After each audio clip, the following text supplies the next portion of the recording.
그래서 지금 바이두 같은 경우는 이제 AI 꿈을 언제부터 꿨냐 그러면 2013년에 이제 그 기술 혁신 얘기를 하면서 시작을 하고요. 그리고 이제 2017년에 이제 아폴로 프로젝트를 시작을 합니다. 그리고 이것이 이제 2020년에 꽃을 피우게 됐죠. 그래서 바이두가 맨 먼저 시작을 했던 것은 바로 안해이성의 우시라고 하는 이 시와 무인 자동차 운영 협약을 합니다. 그래서 이 도시에서 무인 자율주행 버스, 노선 버스를 맨 먼저 테스트를 했던 것이죠. 그리고 그 이후에 이제 5년이 흘러서 지금 자율주행 버스는 이미 이제 시스템이 완비가 됐고 자율주행 택시로 지금 바이두는 들어와 있습니다. 그래서 바이두의 그 핵심 기술이라고 하면 기초 기술, 그리고 이제 AI 핵심 플랫폼 기술, AI 응용 기술이 있는데 지금 놓고 보면 지금 뚜렷이 바이두의 성과로 보이는 것은 첫 번째 OS입니다. 그래서 우리가 핸드폰에 안드로이드 OS를 쓰듯이 이 자율주행 자동차도 베이스에 깔리는 OS가 있다는 것이죠. 그래서 이 OS를 이 바이두가 직접 만드는 것이고, 그리고 이거 인공지능 칩, 반도체를 바이두가 만듭니다. 그래서 그 두 가지가 이제 중요하고, 그것을 이제 응용해서 플랫폼을 만들고 실제적으로 자동차를 운행하는 것, 레벨 4 자율주행 자동차를 이제 운영하는 것, 이 두 가지가 어떻게 보면 이제 상징적으로 바이두의 기술력을 보여주는 것이라고 하겠습니다. 그래서 지금 시장에서 가장 관심을 갖는 자율주행 자동차는 지금 그 2013년부터 테스트는 시작을 했고 지금 2020년 현재로 후난 창샤, 창저우, 그리고 북경까지 3개 도시에서 이른바야 아폴로 택시입니다. 이걸 통해서 52,000km를 이제 주행을 했습니다. 그래서 우리 서울, 부산이 이제 400km, 뭐 440km 이 정도니까 이제 엄청난 테스트를 이미 했다고 볼 수가 있죠. 그래서 중국의 이 자율주행 AI 자동차의 1위는 바로 이 바이두다. 그렇게 볼 수 있고, 그렇다고 해서 이게 하늘에서 그냥 뚝 떨어진 건 아니고요. 2013년부터 준비를 했고, 이제 2016년에 이 계획을 발표하면서 2017년부터 최근 3년간의 이제 노력이 지금 베이징시에서 로봇 택시로 보여지는 정도까지 올라왔다. 그렇게 볼 수가 있을 것 같습니다. 그리고 지금 바이두 같은 경우는 그 자율주행 프로젝트를 지방 정부와도 지금 하고 있습니다. 그래서 이 스마트 신호 시스템, 스마트 도로 시스템 프로젝트를 하고 있는데 2019년부터 이미 창저우, 허베이, 중칭, 뭐 산시성, 인천, 광저우, 베이징 이렇게 해서 이제 그 절대 금액은 아직 크진 않지만 이런 프로젝트를 진행함으로 인해서 이제 엄청난 경험과 데이터를 지금 쌓고 있고 이것이 결국은 스마트 시티 프로젝트하고 같이 가게 됩니다. 그래서 2020년 10월 달에 지금 북경에 등장한 자율주행 자동차입니다. 아폴로 고 이제 2 택시입니다. 그래서 지금 베이징에서 실제로 돌아다니는 자동차, 테스트하는 자동차의 실물 사진을 지금 보고 계시고요. 그래서 이제 그 어디에서 서는가 하는 것이 지도에 지금 나와 있습니다만 베이징루에 베이징에 여기 하나 있고 그 이좌ang 이 근처에 지금 1, 2, 3, 4, 5, 6, 7, 8, 9 되어 있는 이 지역이 바로 자율주행 자동차가 스탑하는 지역입니다. 그래서 지금 센서가 보입니다만은 이제 이런 이제 여러 가지 그 사물을 감지할 수 있는 센서들이 같이 달려 있는 것이고요. 그리고 지금 바이두 같은 경우는 이 40나노급의 음성 인식 AI 칩을 개발을 했습니다. 그래서 이것은 이 바이두 자체가 이제는 반도체로 들어왔다고 볼 수가 있죠. 그래서 알리바바나 탄센트도 AI를 위한 반도체 칩은 개발하고 있습니다. 그리고 지금 쿨론이라고 하는 이제 자율주행 칩입니다. 그래서 이것도 지금 만들어서 실제적으로 상용화를 하고 있고, 그래서 2021년에는 이것이 이제 문제가 좀 되긴 했습니다만은 7나노 공정을 갖고서 사용할 정도로 이 최첨단 이제 반도체까지도 만들었습니다. 그래서 궁극적으로 지금 중국의 바이두가 추구하고 있는 방향은 바로 플랫폼입니다. 그래서 지금 자율주행 플랫폼, 스마트 도로 플랫폼, 스마트 OS 플랫폼, 이것이 바이두가 이제 가려고 하는 방향입니다. 그리고 이제 이런 것들을 통해서 소위 말하는 이제 일상생활과 연계되어 있는 카라이프입니다. 그래서 지금 이제 오른쪽에 보시는 것이 바로 요즘 뭐 자동차에서 아이패드처럼 붙어 있는 것인데, 이것이 핸드폰과 연결이 돼서 무한 이제 생활 공간으로 들어오는 것이죠. 그래서 이런 카 OS 플랫폼 관련해서 바이두는 지금 이 구글이 서로 전략적 제휴한 회사가 한 63개 정도 되는데, 이 바이두의 이름은 카라이프입니다. 카라이프가 한 70여 개 회사 가장 많고요. 그리고 현재 차량으로 보면은 한 400개 정도 됩니다. 지금 이제 구글이 한 500개 정도가 되고요. 그래서 이게 합작 기업 수로 보면 구글을 넘어섰고, 이제 장착한 그 차 모델 수로 비교를 하면 이제 구글보다는 한 100개 정도 적다, 그렇게 볼 수 있습니다. 그리고 이런 이제 시스템은 최근에 문제가 되고 있는 하웨이 같은 경우도 거의 한 30개 기업과 이제 자율주행 OS를 하고 있습니다.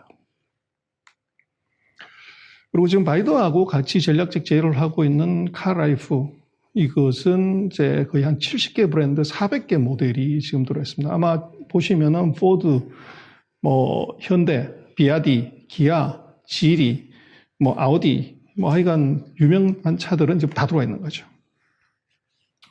그래서 앞으로는 이제 이 각 자동차 회사, 그리고 이제 이런 그 기술 회사, 그리고 새로운 전기차 회사들 각각이 다가 이제 결국은 이 자동차 OS 전쟁, 그리고 이것을 통한 IoT 전쟁에 뛰어들 수밖에 없습니다.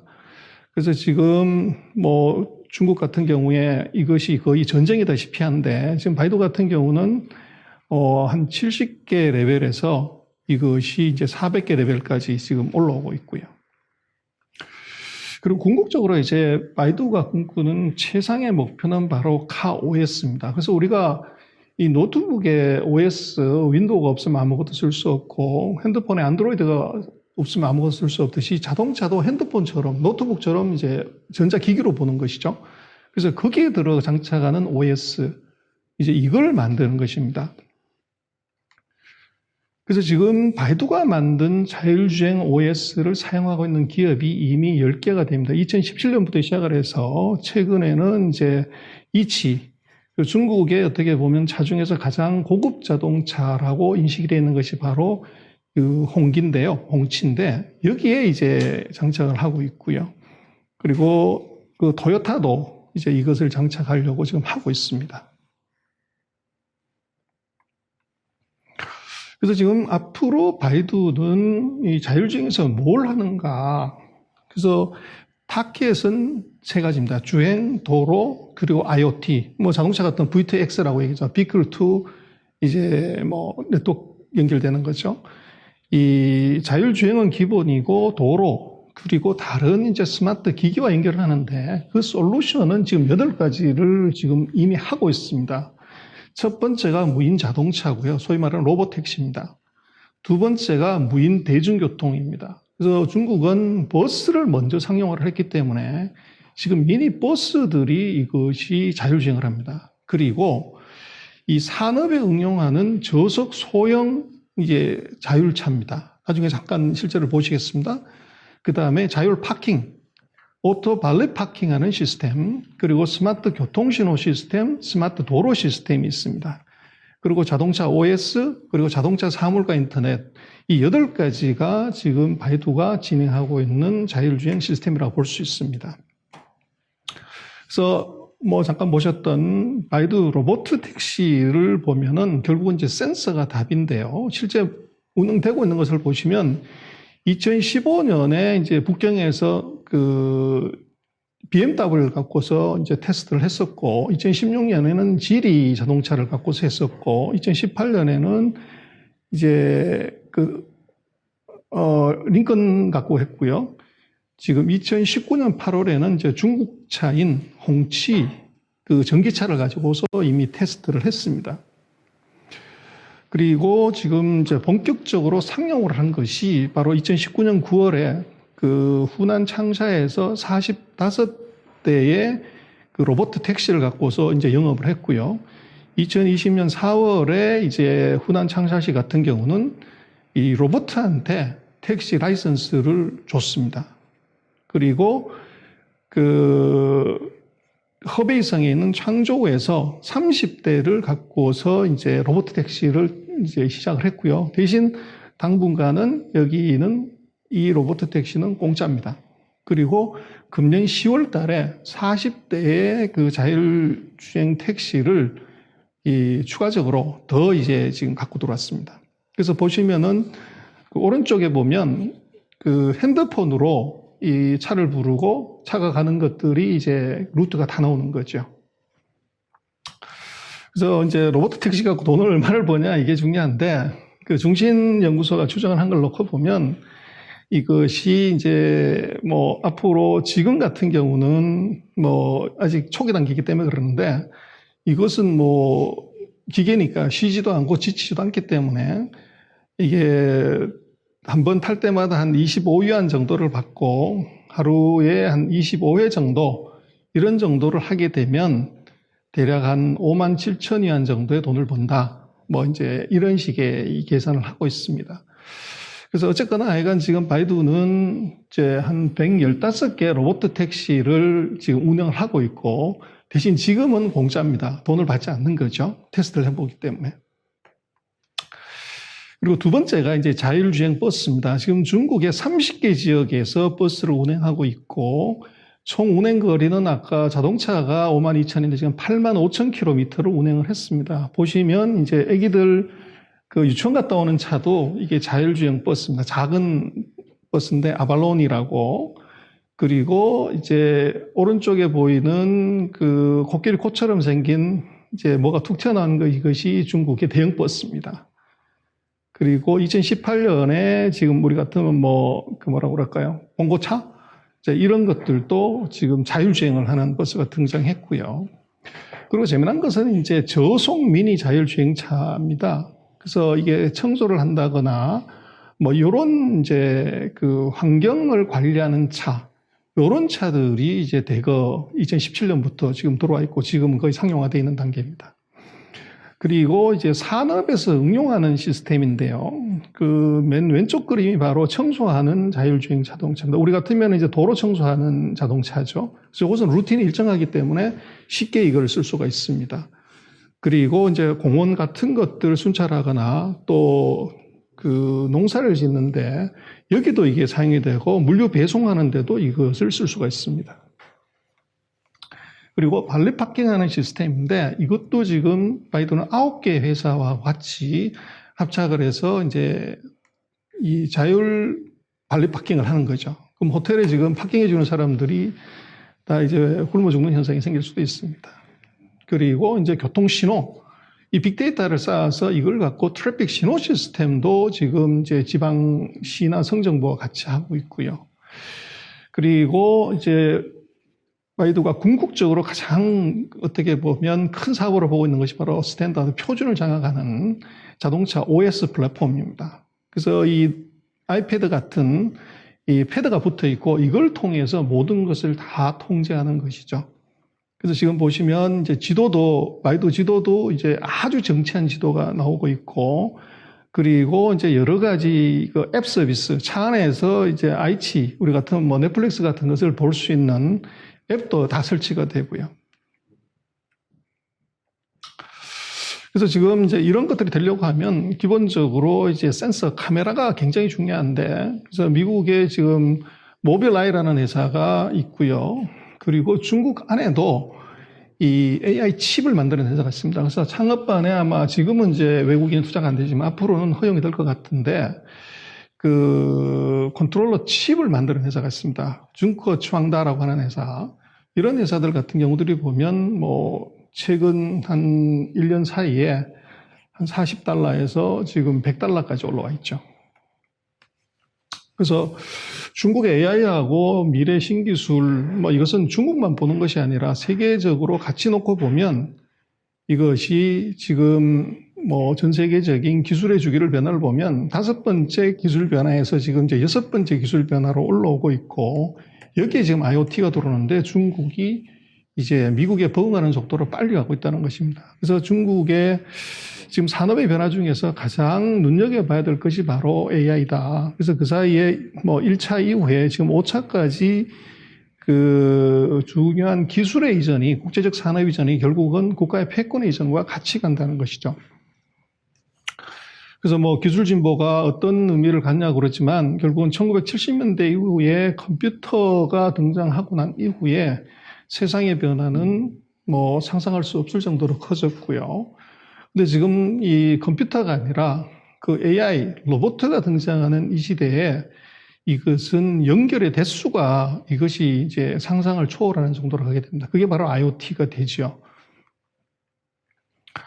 그래서 이것은 모건 스탠리가 2009년에 이제 만들었던 차트인데요. 그래서 결국은 앞으로 이제 뭐가 되냐 하는 것인데, 결국은 이게 새로운 시스템이 등장하고 기술이 등장하면서 데스크탑에서 모바일과 인터넷이 들어왔을 때 애플이나 페이스북이나 탄센트나 징동이나 아리바바 같은 스타가 들어섰지만, 지금 이제 로봇하고 AI가 들어서는 이 시점에서는 또 다른 이제 스타들이 등장할 수밖에 없습니다.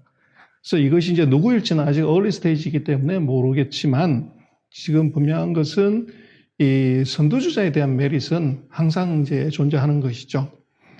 그래서 중국의 그 지금 바이두 같은 경우가 지금 그 사이에 1700년 이후에 5차례의 큰 혁명의 변화가 있었고, 지금 이제 컴퓨터 혁명 다음번에 벌어지는 AI 로봇 변화에 여기에 검색 엔진 회사인 이제 바이두가 뭐 어떤 역할을 할 건지는 좀 더 두고 봐야 됩니다. 그래서 지금 미국과 중국이 기술 전쟁을 하고 있지만, 궁극적으로 지금 이제 G1, G2와의 싸움.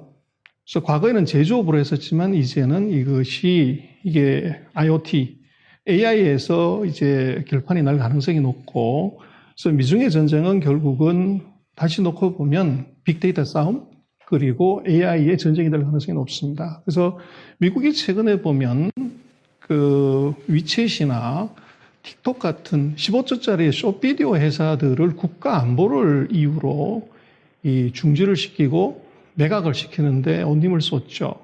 미국 같은 그런 최첨단의 나라가 15조짜리 동영상 사이트를 하나 못 만들어서 이것을 국가 안보로 이름 짓냐 하는 것이지만, 그것의 뒷그림은 결국 빅데이터하고 빅데이터에서 뽑아내는 IP가 이게 지금 미래 국가의 운명도 좌지할 수 있는 큰 힘이 되기 때문에 그렇습니다.